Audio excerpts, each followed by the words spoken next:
வாங்க என்னோட ஸ்டைலில் தேங்காய் பால் சாதம் வச்சிடலாம். அதுக்கு குக்கரை காய வச்சு 1½ ஸ்பூன் தேங்காய் எண்ணெய் ஊற்றிருக்கேன், 1 ஸ்பூன் நெய் ஊற்றிருக்கேன். இது 2 நல்லா காஞ்சதுக்கப்புறம் 1 பிரிஞ்சி இலை, 1 பட்டை, கொஞ்சம் சோம்பு, 1 ஏலக்காய், 3 கிராம்பு இதெல்லாம் போட்டிருக்கேங்க. இது நல்லா பொரிஞ்சு வந்ததுக்கப்புறம் 4 பச்சை மிளகாவை நீளமாக நறுக்கிட்டு அதில் போடுறேங்க. நல்லா பச்சை மிளகா வதங்குன்னு வதங்கட்டுங்க.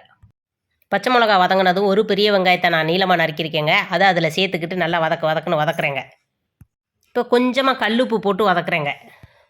வெங்காயம் நல்லா வதங்கினதும் 1½ ஸ்பூன் இஞ்சி பூண்டு பேஸ்ட்டு போட்டு வதக்குறேங்க.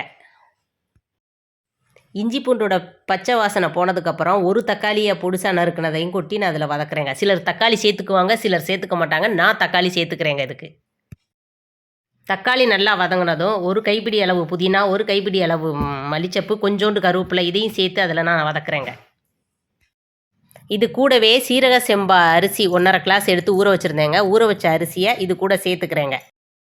சேர்த்துக்கிட்ட அரிசியை அந்த எண்ணெயிலே ஒரு புரட்டிட்டு 1½ கிளாஸ் அரிசிக்கு 3 கிளாஸ் தேங்காய் பாலுங்கிற கணக்குக்கு தண்ணி ஊற்றி தேவைக்கு தக்கன உப்பு போட்டு ஒரு கிளறு விட்டு குக்கரில் 2 விசில் விட்டு நான் இறக்கிக்க போகிறேன். உங்களுக்கு எத்தனை விசிலில் உங்கள் குக்கர் வேகுதோ அத்தனை விசில் விட்டு இறக்கிக்கங்க. வாங்க நம்ம தேங்காய் பால் சோறு எப்படி இருக்குன்னு பார்க்கலாம்.